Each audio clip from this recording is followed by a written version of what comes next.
Thank you very much.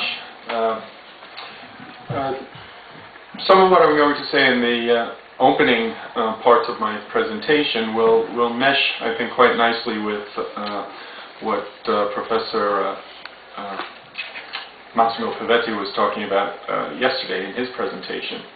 And I'll begin by saying that the political economic discourse of the past 3 decades has been grounded in a sort of paradox. And the paradox is that even though there's been more or less persistent growth in labor productivity over that period, the idea has taken root that advanced capitalism can no longer generate rising living standards for most people. And in fact, in the aftermath of the 2008 financial crisis, and with a new collapse on the horizon in Europe, the dominant view among policymakers and among people who try to shape public opinion is that some reduction in the average standard of living is necessary, and in any case, it is inevitable for Europeans and people who live in North America. According to the new model, wage earners will have to get used to working longer for less. And this is something that a New York Times reporter said in 1997. Right? It wasn't even in 2010 or 2008. It was 1997 this idea had begun to penetrate the way we talk about economic processes. Political leaders seem very certain of this outcome, and they are so certain of it that they're doing everything they can to bring it about by imposing disastrous austerity measures that will certainly inflict immense hardship on many millions of people. And you can see in England already the fruit of those measures. In Great Britain, growth has stagnated, and joblessness is at the highest level in 15 years. In the U.S., the last recession, which is supposed to be over, the last recession is routinely described as the worst one in 30 years. Not so often do we hear that the recovery has been the most anemic in the nation's history, at least judging from the growth rate after the crisis and the amount of time it is taking the economy to get back to the employment levels that existed before the onset of the recession. We know that the continuing sluggishness of the U.S. economy is partly due, significantly due, to the inadequacy of the stimulus program that was enacted in 2009.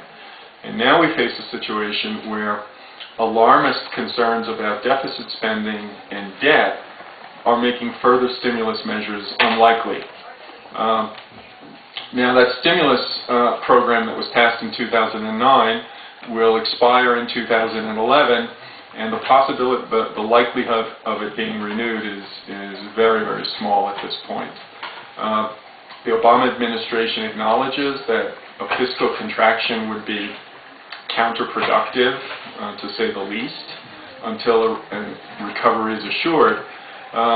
But the administration doesn't question the need for austerity once the crisis is over. Their assumption is, well, we'll get through this, and then once we're through it, then we have to tighten the belt. So there's this view that widely shared prosperity is no longer affordable. Things that we used to be able to afford are no longer within our means. And I suggest that this is a paradox from a mathematical perspective, and it's a paradox from a rhetorical perspective. The mathematical paradox is that rising output per worker, by definition, means that it's possible for a net increase in economic welfare. That's something that has been well understood since the time of Adam Smith. A welfare state that was once affordable will not become unaffordable, and living standards need not decline unless the economy experiences negative productivity growth, and that's a highly unusual event and really not something that is a practical concern. the real issue here is a question of how the well-being is going to be distributed, and that was the talk that Massimo gave yesterday. The rhetorical paradox lies in the conventional insistence that market economies can be expected reliably to deliver rising prosperity. Right? We hear this all the time. Market economies are the way to go because they will lead to rising standards of living. Well, if that's so, if that is true, how has it come about that the defining features of middle-class prosperity, right, things like steady employment at high wages, access to decent public schools, affordable health care, and a comfortable retirement, and you could mention many other things, how is it that these things are being eroded by market forces that are alleged to be irresistible? Right? There's a contradiction there.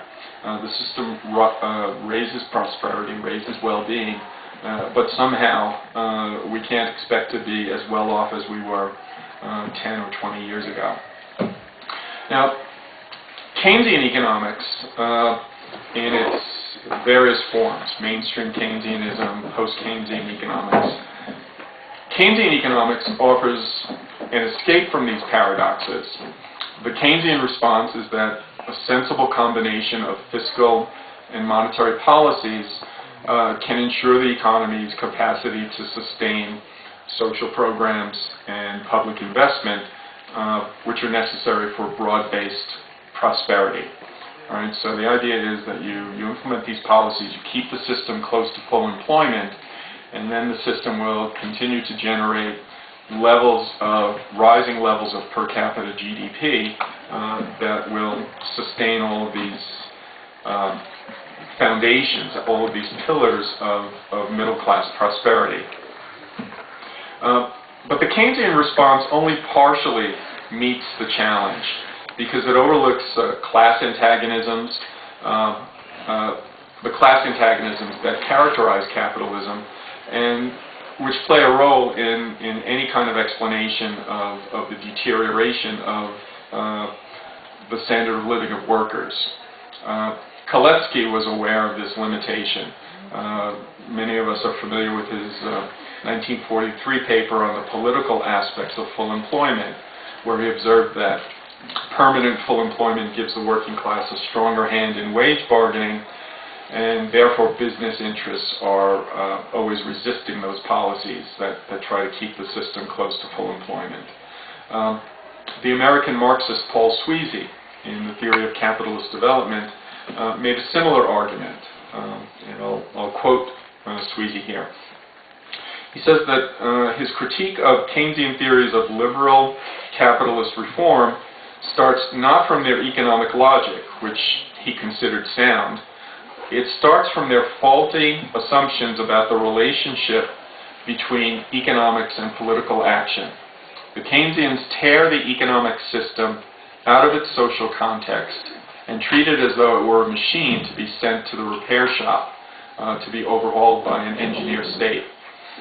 The presupposition of liberal reform is that the state in a capitalist society is at least potentially an organ of society as a whole, which can be made to function in the interests of society as a whole. But this is wrong. Historically, we know that the state in a capitalist society has always been first and foremost the guarantor of capitalist property relations. And I think this is one of the deficiencies of Keynesian economics.